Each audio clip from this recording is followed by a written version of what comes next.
Okay, good morning mukulu Senkubuge. Situation simbi nnyo era ndi wano n'omukulu ayogerera police ajja kubanga atubuulira situation erieta. President Museveni yabadde Butebo era mu bitundu byennyini bino ebya Bukedde North yavuddeyo bulungi era emikolo gyatambudde bulungi nnyo.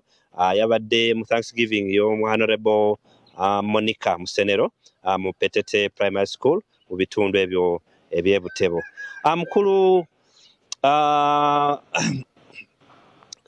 Mukulu Senkubuge lunaku olwokubiri abatuuze abapalisa ababudaka wano mu kitundu ekimanyiddwa nga Kamonkoli bafunamu obuzibuzibu ne police post yaabwe erisangibwa mu kafo akamanyiddwa nga ku mayiro 5 mu Migiti ne baba nti bagezaako okuggalawo police station eno era waliwo akavuŋŋano kangi nnyo ne baagala n'okukuba nti bata abasibe abaalimu naye poliisi y'e Budaka yavaayo okulabika nti ejjamu abasibe bano naye banga bakomya baleeta eno bitundu by'e Budaka naye enta bwe yava bo baali baga nti poliisi tekola mirimu gyayo so kyekindeese wano omukulu ayogera poliisi ambuulire mbeera ki eyaviirako abatuuze bano okulabika nti beekumamu ogutaaka n'okwagala okuggalawo actually n'okuggala police station kuba bamala ne bagigulawo oluvannyuma nnyo nga bamaze okuyita mu nteeseganya.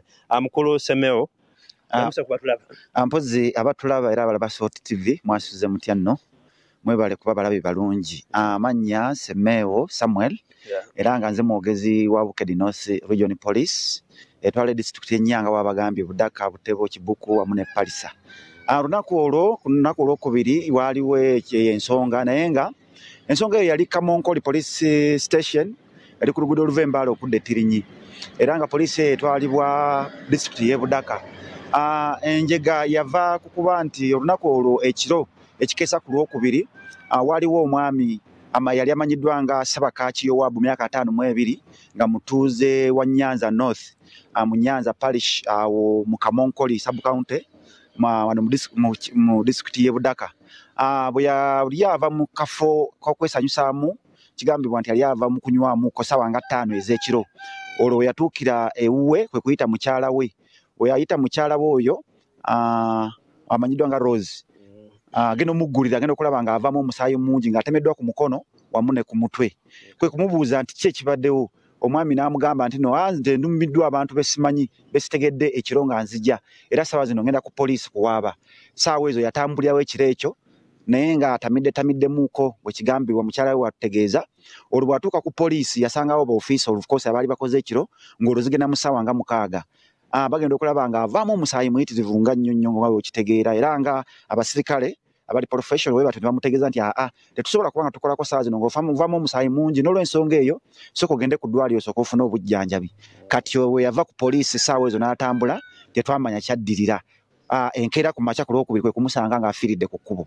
So abatuuze bafuna okunyolwa kungi nnyo n'okunyiiga olwo ne baba nga banenyeza ddala poliisi okuba ndowooza nti nno nga balowooza nti no tetwafa ku musajja oyo era be batyo ne bajja ne bazinda poliisi yaffe ey'e Kamonkoli olwo nga bategeeza nti nno OC yasuulayo gwa Nagamba obutayamba musajja ono mwami Sabakaaki okutuuka ekyamuviirako okufa.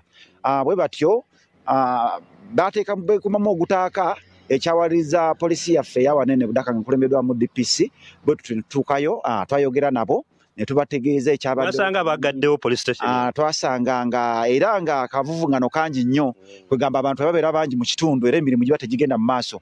Emirimu gyali giyimiriddemuko katono nnyo awo naye kyavaako ne twogera nabo ne bakakkana era okuyita mu bakulembeze baabwe ne tubategeeza ensonga bwe yali era nga bwenjogerera. Abatuuze bo baali banyiiza ekyo ennyo.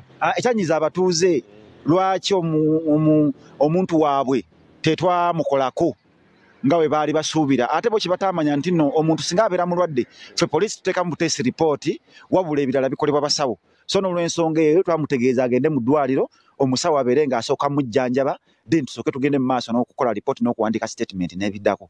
So kyabanyiiza nnyo ekyo ekintu kyabanyiiza nnyo nga bo bagamba nti nno tetwafaayo okuba nga tuyamba omutuuze waabwe okuba nga atuuka okufa mu mbeera ng'eyo naye nga omwami oyo battamutte kubanga twalipootinga madda era nga okunoonyeza kukyagenda mu maaso. Omukazi oyo atuyambako nnyo okulaba nti nno tumanyira ddala kiki ekigenda mu maaso, kubanga omwami ono bwe yalinga akomawo kigambibwa nti yalinga akuba nnyo enduulu ng'akomawo ng'atamidde awaka.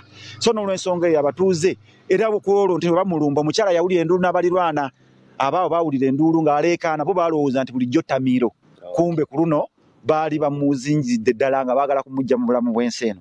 So kyekyaliwo. Okay, mukulu Semeo nga tuvudde ku nsonga eyo, waliwo ensonga eza kuta ebintu ebyokwetta mu region eno. Ebizibu bino bizze lwa nkola ki, era mmwe nga poliisi kyemugenda okuba nti muzzaako? Kuba tulabye mu mwezi oguwedde waliwo eyatemako omukyala w'obuntwe, tulabye muwala naye atuze mwana we. Biki madda zinga zeeyongedde nnyo mu kitundu kino? Madda zeeyongeddeko mu kitundu kino okusingira ddala mu disitulikiti y'e Palisa, naye nga kino kiviiriddeko ku bantu okuba nga baagala nnyo okutwalira amateeka mu ngalo. Kye kisooka. Ekyokubiri, obutabanguko mu maka. Obutabanguko mu maka bususse bungi nnyo mu bitundu byaffe bino. Waneeno recently namategeezezaako oli Bumba yatta mukyala we n'amusalako obulago. Twabadde tukyali awo ate ne wabaawo omukyala amanyiddwa nga Kayendeke Rose wa myaka 22 gyokka, mutuuze wa ku kyalo Kaliboko Cell mu Westward Palisa Town Council mu Palisa District. Omukyalo oyo nga agenda agwa ku mutabanyi we amanyiddwa nga Edukanaya Junior, myaka 2 gyokka wegite gy'obukulu. Kyali kiro saawa nga 3 ez'ekiro. Olunaku olwo enkuba yafudde emba nnyingi nnyo, yatonya nnyingi, kati ye n'anyiiga wabula ng'entabwe eva kukuba nti nno baawe amanyiddwa nga Edukanaya Junior Senior yali apepeya n'omukyala omu mu kibuga eky'Embaale, era omukyala we oyo Kayendeke Rose kye yali amunenya lwaki abasize omukyala omulala. Kati olunaku lukya ono omwami Edukanaya Julius akeera ogenda okukola emirimu gye eyo mu disitulikiti y'e Tororo kubanga muzimbi, n'amuleka n'omwana we nga basanyufu nga tebalina tabu. So ono ye yalowooza nti agenza ate wa mukyala mulala, olwo ye n'akakana ku mutabanyi we ow'emyaka 2 gyokka n'amwetugira n'afa. So bugenda okukeera ku makya, jjajja w'omwana oyo amanyiddwa nga Amuding Margaret agenda okukeera ng'alaba omwana mufu ali mu ffumbiro. So kati ne yeebuuza n'atemyako chairman LC1 amanyiddwa nga Johnson myaka 65 wa ku kyalo ekyo Kaliboko Cell.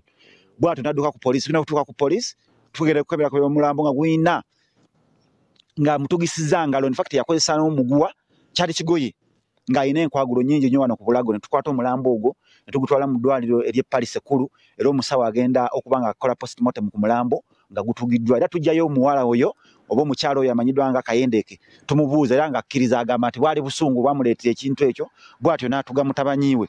So ebikolwa ebyo tubivumirira nnyo. Abantu ababeera nga muli mu butabanguko bw'omu maka si kirungi kuyingizaamu baana bato, kubanga abaana abato bano bali innocent nnyo.